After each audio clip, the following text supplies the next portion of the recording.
afternoon. The safety of our children is my top priority. And one thing I will never do is take unnecessary risk when it comes to our children. And that's why, after careful consideration, after consulting with the health experts, it is clear that we cannot open schools at this time. I'm just not going to risk it. This wasn't an easy decision to make, but it was the right decision.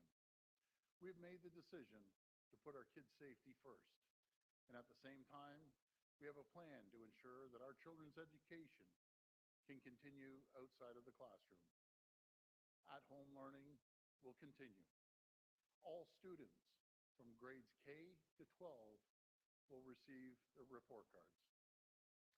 We're doing everything possible to make sure our students have the opportunity to graduate this year.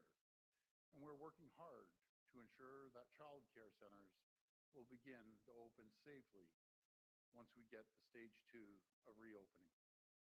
We'll make sure we support parents returning to their jobs as workplaces are ready to reopen. I also know that many of our kids are eagerly awaiting to find out if they'll be able to go to camp this summer. I know many parents are looking for certainty when it comes to summer plans. So today, we're also providing an update on summer camps. Overnight camps will remain closed. Unfortunately, we just can't have camps with 500 kids living together right now. I know this will be tough for many kids who look forward to their overnight camps. But there's some good news. Based on the best advice of our health experts, as long as trends continue to improve, summer day camps will be allowed to open in July and August with strict, and I repeat, strict public health measures in place. We hope this gives kids and parents something to look forward to this summer. I know it's hard at home right now. I know some parents are juggling work and supporting at-home learning. To our amazing parents, you are true champions. You're going above and beyond. You're putting on a brave face to support and comfort our children during these uncertain times. And I want you to know that your sacrifice, your care, does not go unnoticed or unappreciated. And our government will have your back every step of the way. Most importantly, I want our parents to know that as we move forward, we will keep you informed every step of the way. In every decision we make, my commitment to the parents is this: the health and safety of our kids will always come first. Nothing is more important. Before I pass it over to Minister Lecce, I just want to mention it's Personal Support Worker Day. Thank you from the bottom of our hearts, our wonderful personal support workers. Today is about celebrating you and everything you do. Thank you, and God bless the people of Ontario. Now I'll pass it over to Minister Lecce.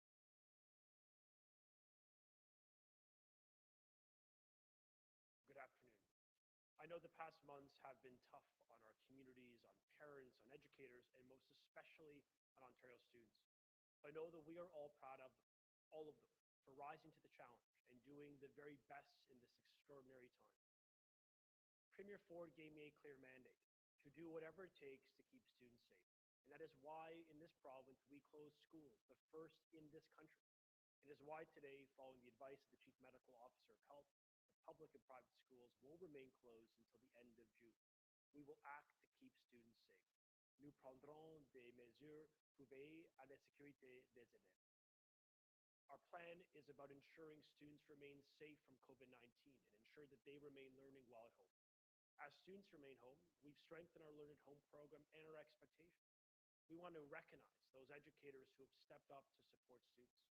And I know many parents and some students have also been clear to government that they want to see this type of support being more consistent. It's why we continue to insist on the standardization of live dynamic learning, also known as synchronous learning, to help give your children a sense of community with their educators and their friends. I've also seen firsthand how powerful this interaction can be. In this tough circumstance, we have to give students that sense of community, that face-to-face, real-time experience where teachers interact by voice and video with their students. The opportunity to see their peers, to challenge assumptions, to learn new skills using the best technology available to us. It makes the difference. Now, during this closure period, we've also taken action by leveraging supports and the ingenuity of nonprofits and businesses through the Ontario Together initiative.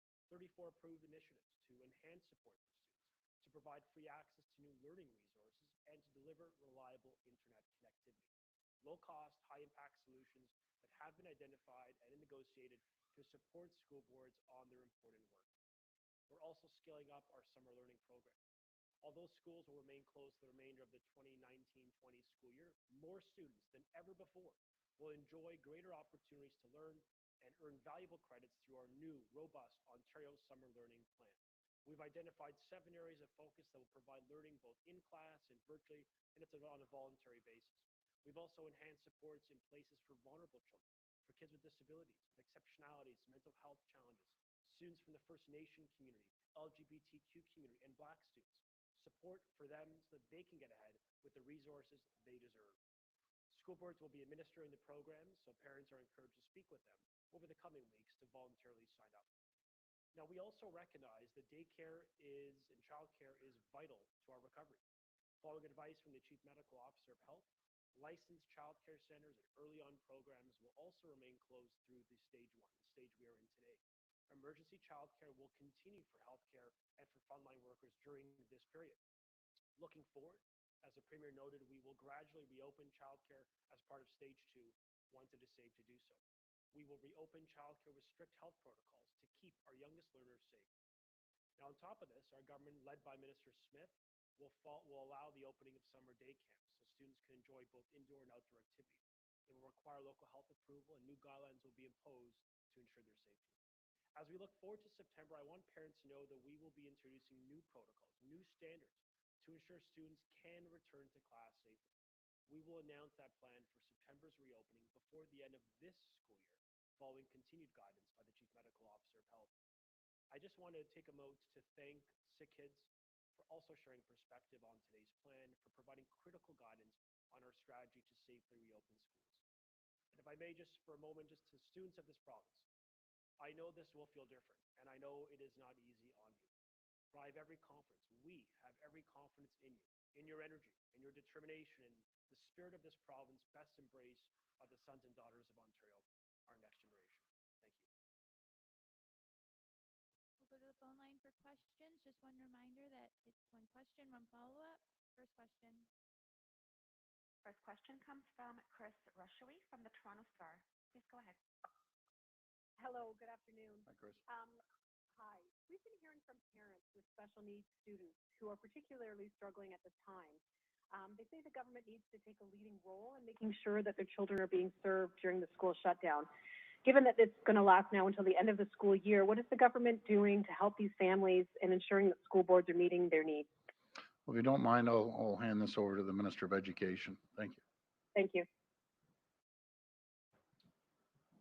Thank you very much, Chris. I absolutely agree with the premise that, these families are going to need more support now more than ever to support their children, enable them to learn while they're at home.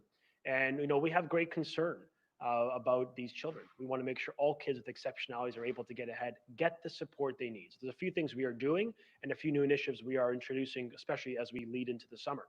The first is we've put out an expectation to our boards of education that every single mental health and special education resource that is funded in this province is fully unlocked to support our kids. What that means is that they're for EAs, for psychologists and psychotherapists, for social workers, which there are hundreds across this province. Our expectation, and we know in many cases this is the case, that those members are supporting those families. They're providing as much support as humanly possible to offset that challenge for those parents. The second thing we're doing in the summer, as we look forward, is announcing a new program of support for kids with ASD, for children on the autism spectrum. There's a 2-week specialized program that also will be extended to kids with special education and mental health challenges. This program for both, for all those constituencies, is going to help them reacclimatize themselves back to school. It's really focused on behavior and communication. and that 2-week program will be led by health professionals and by professionals within our school board. So it's these types of initiatives to ensure that they are ready to start, successfully able to start school in September, that is a focus, as well as the fact that the government is working very closely with the Minister's Special Advisory Council on Special Education. We're working with the Education Standards Accessibility Committee to ensure that there are higher standards and more standardization of the experience so that all parents in Ontario get the support they deserve. Follow-up? Yes, thanks. Minister, could you also talk a little bit about the kinds of things that you're considering for when school does eventually reopen? Are you looking at social distancing, temperature checks? In the U.S., some jurisdictions are considering keeping elementary teachers with the same students to provide continuity. What measures are being discussed here in Ontario? What we are doing is working very closely with the Chief Medical Officer of Health. We've also introduced another opportunity for perspective from the leadership team of Sick Kids to help guide how we reopen schools.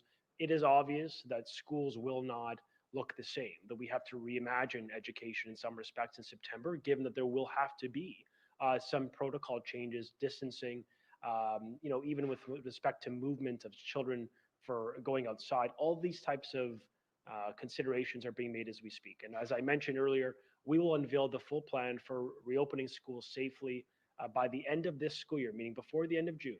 We will unveil a plan of how that will look, what those types of impacts will be, and additional educational supports we're going to unveil to help our kids succeed next year. Next question. Next question comes from Lucas Meyer from News Talk 1010. Please go ahead. Thank you very much for taking our questions once again. Premier, why did you decide to do this for the whole province and not do some sort of project for areas of the province that don't have as serious cases as, for example, a place like Toronto? Why a blank decision for the whole province as opposed to some areas that could have perhaps done some sort of teaching? So you're talking about education, Lucas? Correct, yes. Yeah, okay. So, you know something, Lucas, I'm just not going to chance it. I'm just not going to chance it when it comes to our kids.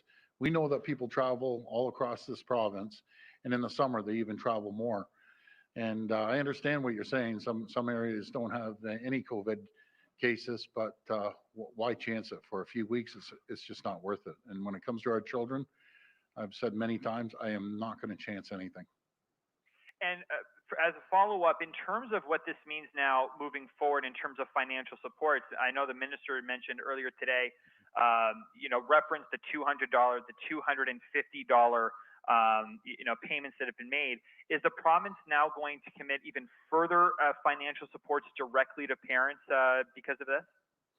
Well, right now we've put everything on the table, and we're always open. But as of right now, we're reviewing everything day by day, week by week. So I can't give you a definite no or a definite yes, but I can tell you everything's on the table all the time. Next question. Next question comes from Allison Jones from the Canadian Press. Please go ahead. Oh, hi, Premier, or perhaps for Minister Lecce. I know Chris was asking about measures that you're looking at for the return of school in September, but before that, if childcare centers open up in stage 2, which could be as early as, I guess, 2 weeks away if everything goes well, what sort of measures are you looking at for childcare centers and also the day camps that could run in the summer? Absolutely. With respect to day camps, the decision point to reopen them will be made requiring the local health officer's approval. And obviously, as was communicated, that could happen in July and in August. With respect to childcare, we are going to maintain the emergency childcare that is supporting our frontline workers in stage 1. We are going to phase out of that and reopen childcare, at least is the intention, so long as the data continues to move in the right direction. But the idea is we impose very strict guidelines, working with the Deputy Premier, the Minister of Health, and the COVID command table to come up with protocols and make sure that your children, the earliest learners in these centers, remain safe. And those protocols currently include no more than 50 people per center. Every staffer has to be screened. No individual outside of the staff member or the child is able to enter these centers. There is strict screening protocols in place. And obviously, there has to be an outbreak plan supported and approved by the local health officer. That is what exists today. And I can say that overall, we're seeing an element of success in keeping, the critical mass of these kids safe. And that is so important. And when there have been outbreaks, there have been action taken according to those guidelines.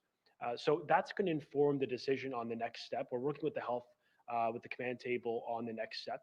But I think that is a framework we will be using or looking at using to guide the reopening plan. We're going to give notice to our operators so that they can prepare accordingly. But the bottom line is we want to make sure that parents can return to the labor market with confidence that there is a strong, strict safety regime in place that keeps these kids safe.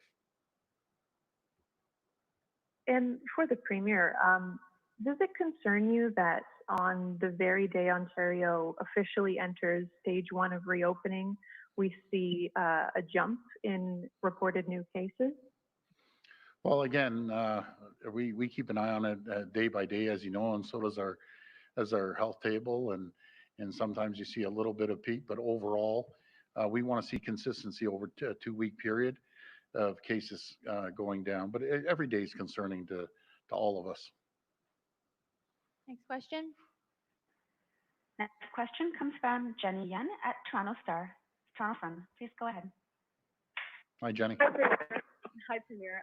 I'll be speaking with a pet store owner who says that a pet spa owner rather, who says that she's lost 70% of her revenue since the closure.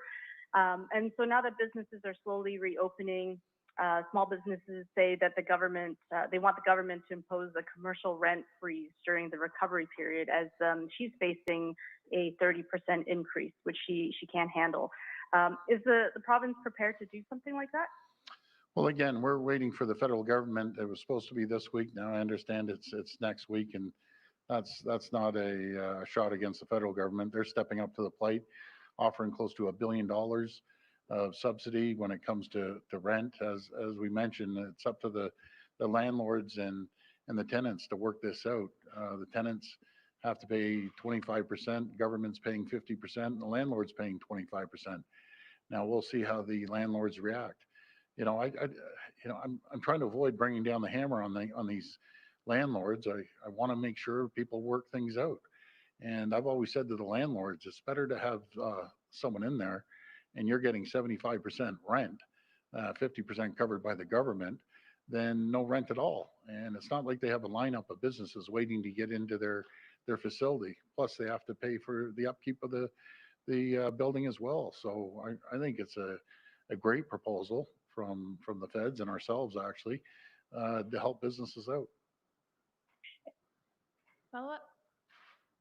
And this particular small business owner says that her landlord in particular isn't keen on applying for the Canada Emergency Commercial Rent Assistance, which would help them get rent and also reduce the impact of small business tenants. Yeah.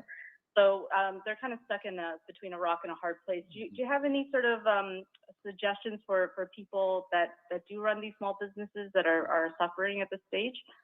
Well, first of all, I want to do everything I can to support the small businesses as we have over the last close to 2 years by giving them a reduction in their overall taxes by 8.75%, reducing WSIB premiums by $1.9 billion. And I could list them all off, but I understand what can we do right this second?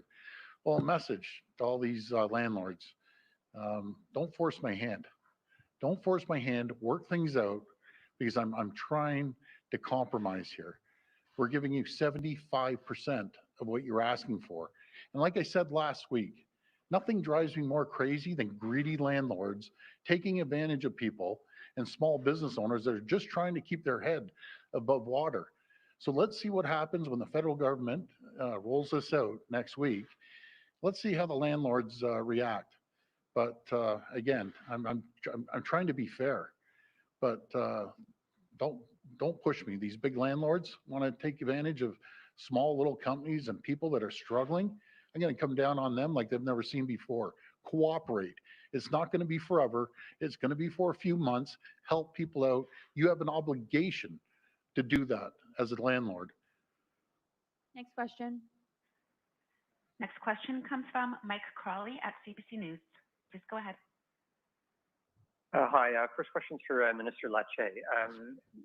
What are parents supposed to do for daycare in between now and when stage 2 begins and daycares are able to reopen gradually? Because today there's a significant number of people that are going to have gone back to work with the reopening of retail and non-essential construction and all the other things that are opening today. So what's the daycare situation for parents in the meantime? Yeah, we very much appreciate that question. So families know home-based childcare continues.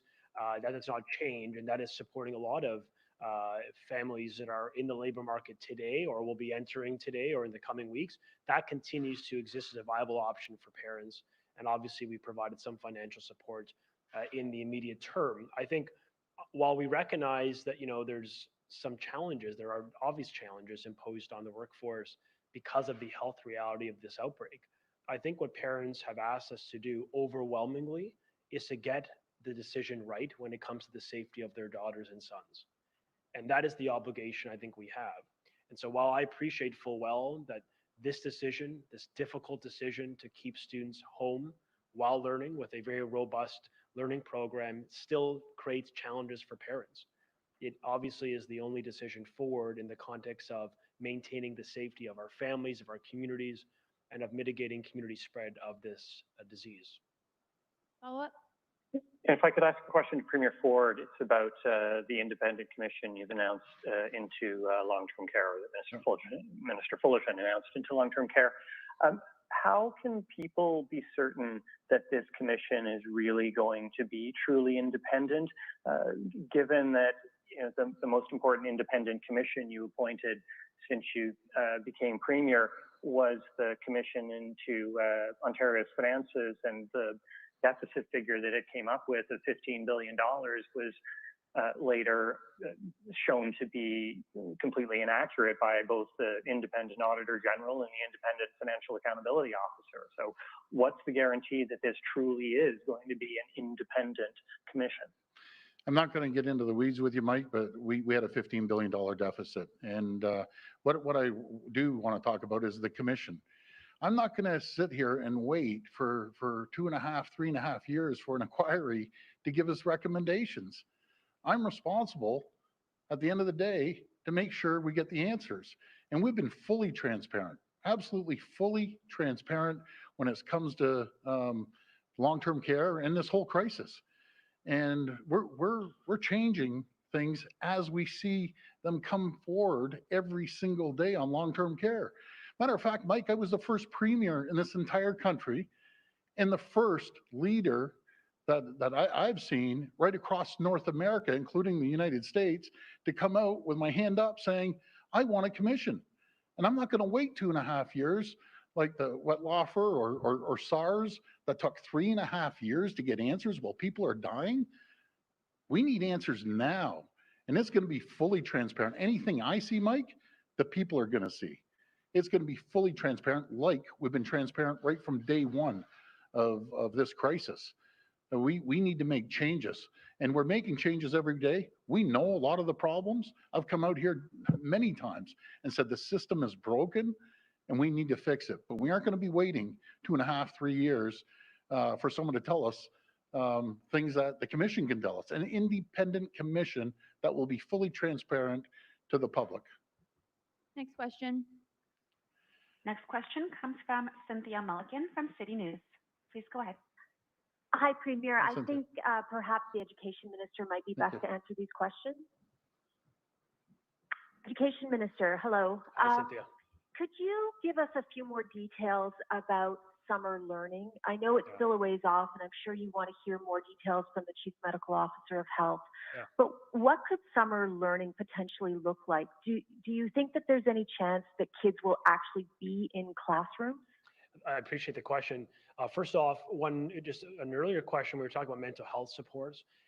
And one thing I just want to make clear for families is we appreciate full well the social-emotional impacts of keeping kids at home. We know this is tough on your children. And so part of this is about something that we felt very strongly is about unveiling a $12 million in supports for mental health in this province, announced some weeks ago, much of which is helping our kids with Kids Help Phone and a variety of the critical stakeholders. So we're grateful for that. The other element I just want to mention is that we are going to asking school boards, they'll be able to utilize existing funding from the ministry to hire or maintain the continuity of our mental health supports and spec ed supports throughout the summer to create a bit of a wraparound experience so that these kids get as much help as they can given the circumstance. With respect to July and August for summer school, we are more than doubling the available access to this program. We really want to see more young people participate. It is going to be based on in-class instruction with very strong protocols in place, in addition to a virtual component for those that may not want to go in class or feel comfortable to go in class at this point. But we are creating protocols that can provide confidence to parents with respect to the type of programming we're offering. The emphasis is going to be on credit recovery and credit accumulation for those kids grade 9 to 12. We want them to take courses. If they didn't do well this year, they want to take it again, they can. If they want to take a new course, a new area of expertise or competence they're interested in, they can. And for kids in grade 8, they could reach ahead. They can now take a course, a grade 9 material course, for example, as they prepare for their secondary education. In addition, there is a variety of suite of investments being made to support some of our vulnerable communities, because I think they need to be part of our area of focus. There's kids that were already facing challenges in the education system. They're already in some respects falling behind. And we have to step it up to help these kids. I think of children from vulnerable and marginal communities, racialized children, First Nation, LGBTQ, so many others that need more support, which is why we're putting new investments on the table to help those kids, give them that leadership, that support I think they're going to need in order to get into September with an element of confidence that they can do this. Follow-up? Okay, thank you. And my follow-up question to you, Minister, is, you know, it feels like a lifetime ago, but not so long ago, you were in a bitter battle with teachers' unions over class sizes.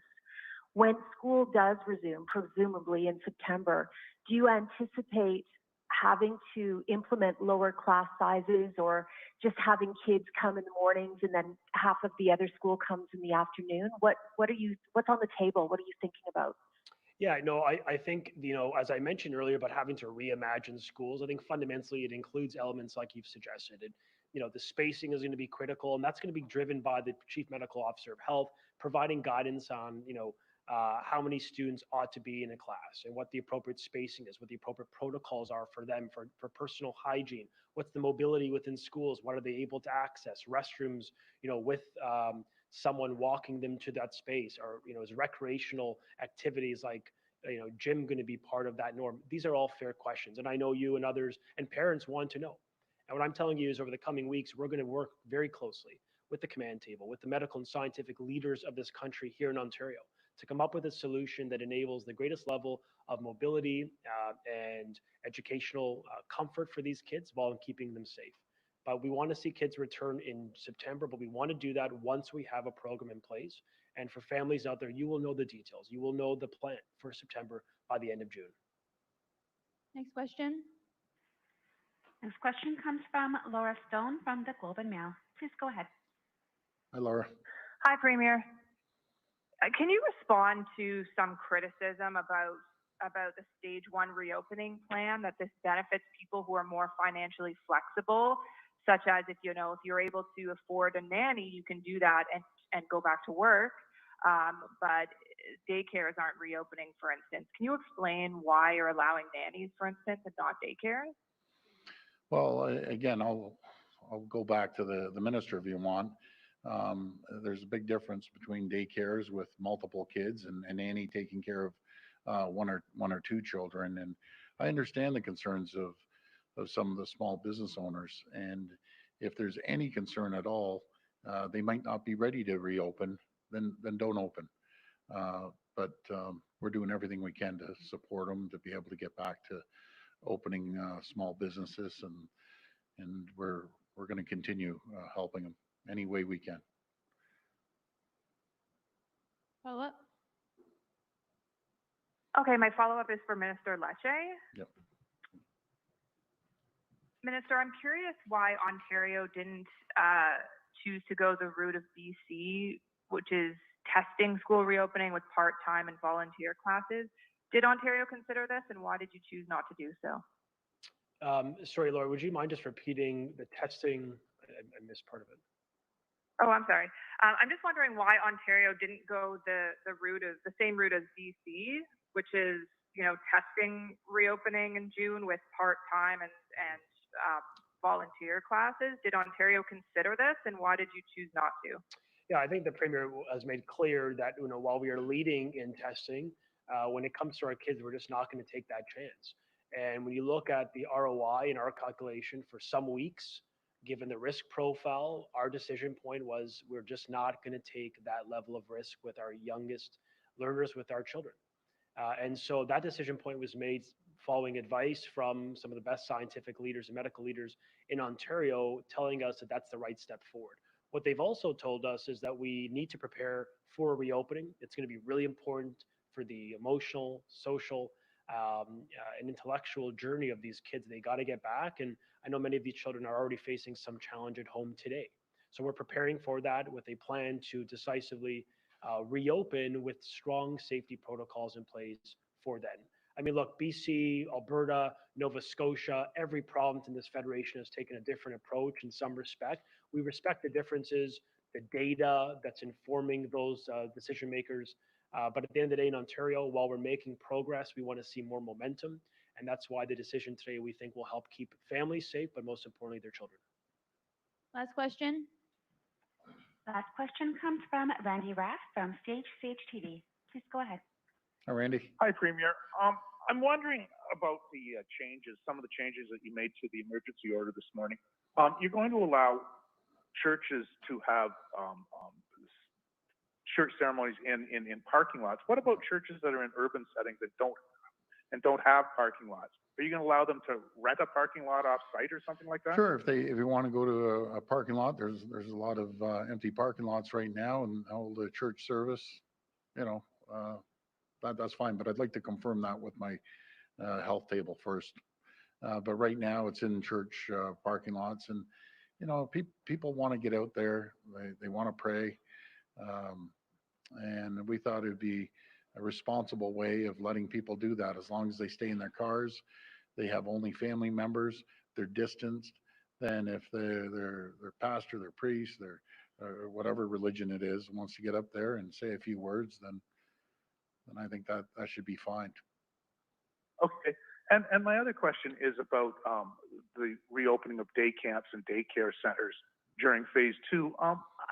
When you've got a bunch of kids that have been cooped up at home for several months, how can you possibly expect them? Is it realistic to expect kids to observe strict health protocols? Aren't they going to just start, you know, running around, wrestling each other, acting like little kids? Well, again, this is all dependent on the health table in July and August, and we're going to have strict protocol in place to make sure that the kids are safe. Because if I don't feel they're safe, we just aren't going to bother opening them up. And it also is jurisdiction by jurisdiction, up to the local public health doctor to make that call as well.